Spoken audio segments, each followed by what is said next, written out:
Nakalive ka pa? Nakalive ka ba?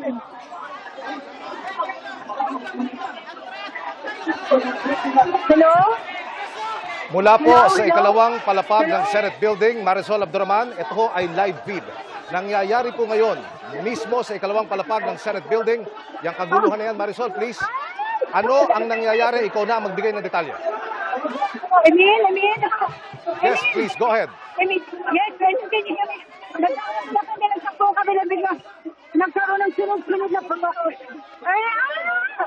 Ayun, nakita namin kanina si Jessica.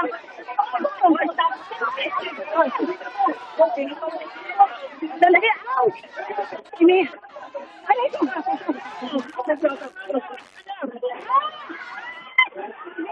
Kung narinig niyo, another pagpuro. Nakarinig tayo ng sunod-sunod. Napagpito. Oh my God!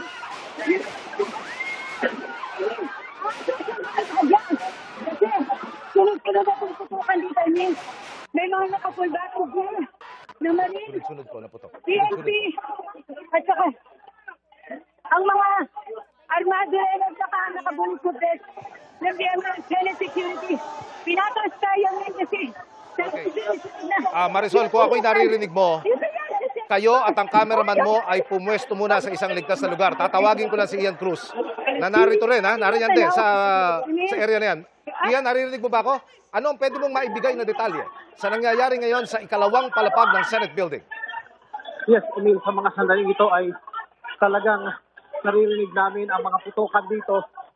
Hindi namin alam kung kanina nanggagaling yung burst ng fire. Talagang matindi ang nangyayari. Tension dito. Ian, Emil, nagtatakbuhan kami dahil malakas ang mga putok dito sa second floor. At ito, wala na tayong nakikitang kuryente, liwanag. Namatay ang mga ilaw, parang emergency light na lamang yung gumagana ngayon.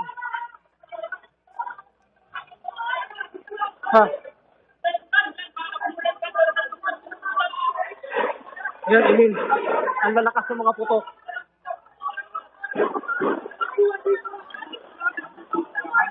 So, Ian, yes. Kayo ay lumugar lamang sa isang ligtas na posisyon, ano, ha? Yan bang putok ng baril galing sa baril ng Senate Sergeant at Arms o merong ibang pinanggagalingan yan, Ian? Emil, may nakikita kasi tayo na mga taga-Senate Sergeant at Arms, meron din mga nakacamouflage na bumabaril dito. Pero babaril tapos biglang hihinto. So, gano'n ang nangyayari ngayon dito. Talagang mataas ang tension. At siyempre, nakahawak lahat sa baril. Even yung mga naka-perimeter dito. So, tinitingnan na. Napapakinggan niyo ba kung saan ang kanilang tinatarget na binabaril, Ian? Sa ngayon, ang nakikita lang namin, nasa second floor kami, ito yung pagitan ng GSIS at ng Senado. Yun yung pinaka-point kung saan nanggagaling yung burst nito. At ito, pinatras kami. Aha. Pinatras kami ngayon. Kaya tumatakbo kami. Marisol, nasaan ka na ngayon, Marisol? Marisol? yes, Mel.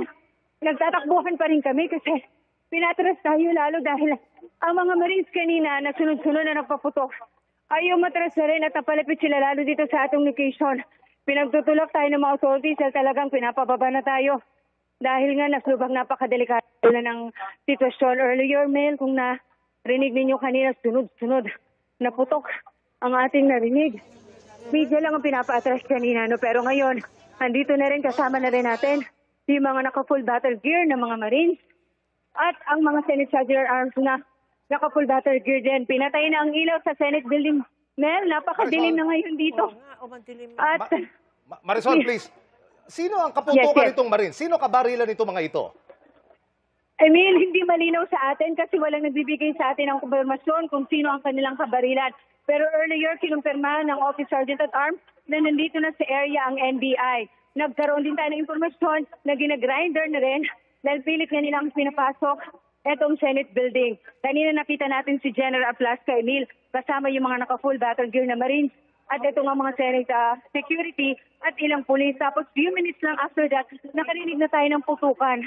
Kaya ayun, pinaatras tayo kasi talagang nagkaroon kanina ng episode na sunod-sunod talaga. Sa ngayon, medyo natigil ng konti pero ayan, nasa harap lang natin yung mga Marines, tanaw natin. Sabi ko nga kanina, Emil, madilim na rin.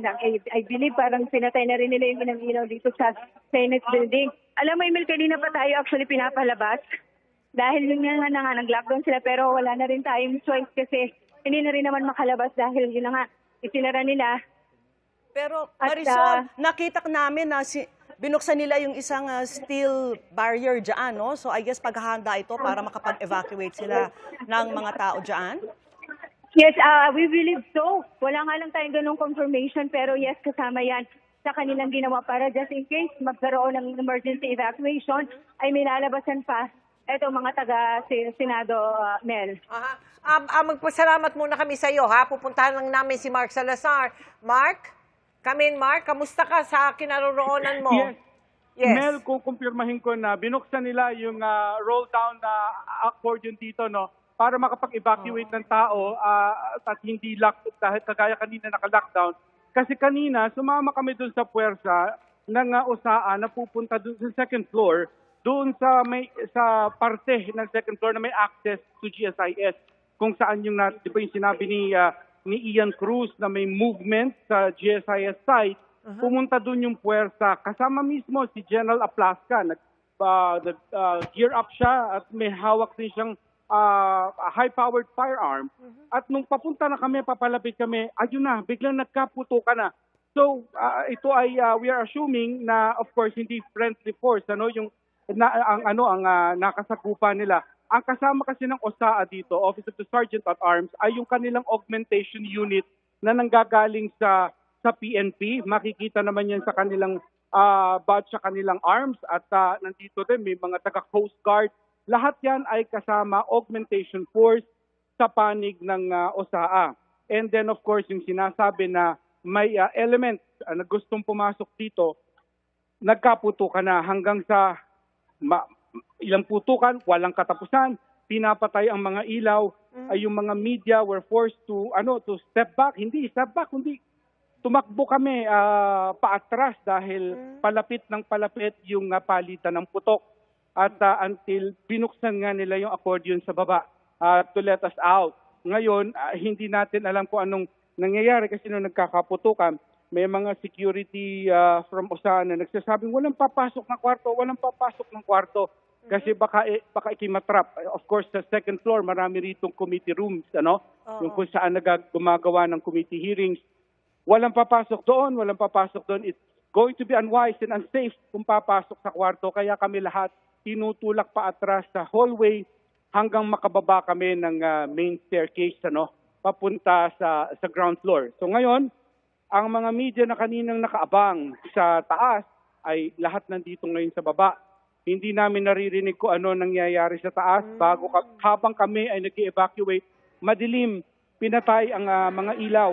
So you can imagine yung chaos habang nag-evacuate ang press, ganun din ang ilang tao ng Senado. Teka lang eto pakinggan ninyo. Sir, kamusta? Hindi, kamusta lang sir. Nagpuputukan pa. Kamusta si General Aplasca? Nandun, saan sumugod kinakausap namin na ito. Ipuin tayo dahil may papasok sa sasakyan, mag-deliver ng papel. Isa ito sa mga senior officer ng OSAA, anong kinakausap namin. Anong gusto nyo? Kasama kayo doon. Papasok. Saan nyo gusto? Yung hysteria is among some of the members of the press kasi may mga kasama na na-trap doon sa loob May mga cameramen na natrap pa sa loob tungkol sa putukan at yung naririnig nyo na of course panicking are mga kasamahan natin, yung mga reporters hinahanap, ina-account yung kanilang mga kasama sa kanilang estasyon. Ano? Wala makapagsabi kung kamusta ang sitwasyon sa taas. Ongoing pa ba ang gunfight dahil wala tayong nakikita lang natin ay so much action pero walang detalye. Ganyan ang sitwasyon dito, Mel. Vicky. Sige, Let us, Mark, mag-ingat ka dyan, ha? Tapos ngayon naman, kamustahin natin si Marisol yes, Abduraman. yes. Let us account for all our reporters, no? Marisol? Marisol, come in, Marisol. Mel, yes, Mel. Where's your position, Marisol? Mel, I'm sorry, come again, Mel. Tell us your position.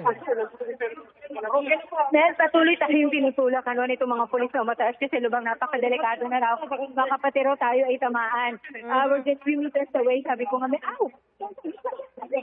3 meters away po dito sa mga nakapulgagal na Marines. Hindi pa rin talaga tayo nabibigyan ng tulong signal kung sino yung traffic, kung kaputukan na nitong mga nandito sa Senado at kabilang na yung kanilang augmentation force, yung AFP at saka yung PNP. Gaya nga na nabanggit natin kanina, Mel at si Mark, madilim pa rin dito sa ating area kasi nagpatay na sila ng ilaw. Nasa harapan pa rin si General Plasca kaya hindi pa tayo makukuha sa kanya ng update, but definitely, Mel, I don't know how will I describe it. It's more than tensional yung sitwasyon. Dahil talaga nagkabiglaan kami dahil sumunod lang kami doon kay General Plasca kasama yung mga nakapulbatal doon Marines. At yun, ang sunod na nangyari ay sunod-sunod na putok na ang ating narinig. For now, Mel, medyo humupa ng konti, bahagya, pero nakaposisyon pa rin itong mga sundalo at mga Senate security sa kanilang mga area kung nasaan sila ngayon. Tayo ay kinordonan na, pinatrasayan ng konti. Kanina pa tayo actually pinapababa, Mel, kasi ang kanilang apprehension na is talagang kailangan na natin bumaba dahil baka tayo raw ay tamaan ng bala dito dahil napakadelikado rin ng ating sitwasyon, Mel. Marisol, okay.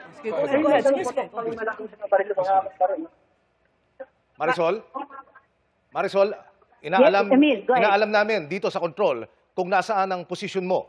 Nasaan ka eksakto? Location. Kung nandito tayo sa second floor ngayon, we are just actually few steps away from the session hall. Nakikita ito ninyong may gallery, yung kung familiar ang tayo sa Senado kung saan nandun ang pictures ng mga senador. Malapit lang tayo dito, tapos bandang... Sir, anong area yung kanina na nagkaputukan? Anong area po yun ng Senado, sir? Sa exit. Sa exit kasi ang alam natin, meron din daw tagusan doon. Kaya yun ang tinarget kanina na General Plasca dahil daw may possible na doon din lumusot. Itong hanggang ngayon hindi natin makumpirma kung ito nga ay mga kawani ng mga taga-NBI na nagpipilit pumasok. At ito rin patuloy natin kinukumpirma, Emil, kung ito nga ang nakaputukan kanina ng mga sundalo at pulis, Emil. Marisol, mula dyan sa pwesto mo sa ikalawang palapag ng Senate Building, ang binabanggit dito, si Senator Bato de la Rosa ay kasama ni Senator Robin Hood Padilla sa kanyang silid. Gaano kalayo yung posisyon mo kung saan nagkakaputukan kanina at yung posisyon ni Senator Bato ayon sa source? Emil, wala tayong information sa ngayon, kung nasaan exactly ang location ni Senator Bato at si Senator Robin Padilla. Pero nakita kasi natin sila kanina na bumaba. Malapit-lapit lang tayo dun sa elevator. Sabi ko nga dito sa session hall, I just cannot answer you kasi we don't know exactly where they are right now. Basta ang ating lang kasama ngayon or yung mga ating nakikita itong mga armadong pulis, sundalo at Senate security, Emil.